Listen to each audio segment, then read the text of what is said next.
Good afternoon. Welcome to another episode of the Getting Unstuck Q&A with me, Patrick Ache. Today, I'm doing the show on the road.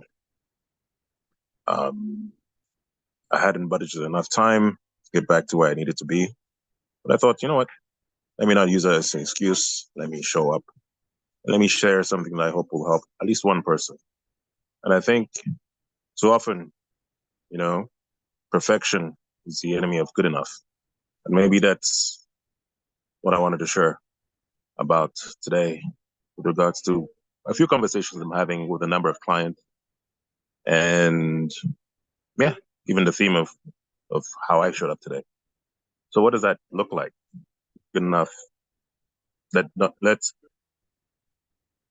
perfection not be the enemy of good enough. I mean, I think for one thing, for those of us with a tendency to seek towards perfection, a lot of us have been raised in environments where they were perfectionism was the standard, it was the norm.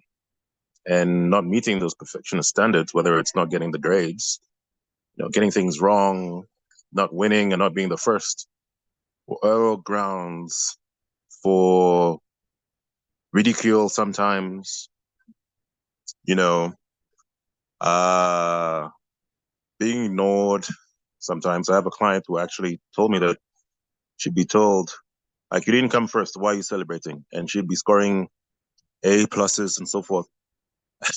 And at worst, literally sometimes would be made to feel unsafe. I have a client who, for instance, was beaten, literally physically beaten, when his report cards came back with too low of a score. So do you see why, for many of us, getting things right, getting things correct, being perfect almost, was tied into a very important reason, whether it's safety, whether it's worth, that if you don't come first, you don't win. If you're not perfect, you're not worthy. Or often, you know, various iterations around that. And for so many, it's an impediment because they don't start, we don't start, or we don't continue because it's just not good enough. And because whenever whenever we are in situations where we could potentially be judged for not being good enough, we freeze because those beliefs and those limiting beliefs that kept us safe in some ways when we grew up come to the surface. So what I have to say for you, if you're a perfectionist and you're struggling to get unstuck, well, for one thing, I don't want you to judge yourself. I don't want you to, I think in all of it, there was a reason. We all are always trying to move towards what we consider wellness. So if you were raised in an environment where perfectionism was the way to wellness because you would avoid getting beaten, you'd feel worthy if you were great and perfect, does it not make sense for you to have a belief, to have a tendency towards perfectionism? It does. Now, what do you do when you realize that? I think you take a breath.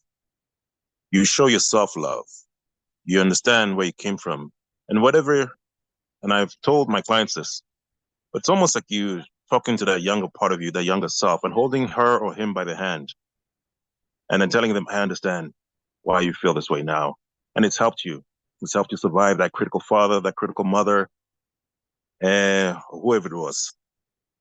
And now, you're out here, you're trying to serve, and your perfectionism is an enemy to you using your skills, using your interests to delight, to help, to assist, and not just other people, but yourself. Because imagine if somebody hears what you have to say and becomes a client. If somebody hears what you have to say and hires you because they like your vibe, they like what you say, they like your expertise. So for those of you, those of us rather, who've had these tendencies, I want to say, let's take those young versions of ourselves by the hand. Let's show them love. Let's show them compassion and bring them into the future that we want created. Bring them into who we are creating ourselves to be in a moment, which is secure, which is worthy. in a moment. And how does that look like? I mean, I can help. Sit with me, send me a message. I can walk you through what that would, would help you with that. But just maybe listening to me could help one person, and that's enough for me. And that should be enough for you. So for me, for this session, it's enough. Till next time, next Friday, 12 SA time, GMT +2. I look forward to speaking to you. Have yourselves a wonderful weekend.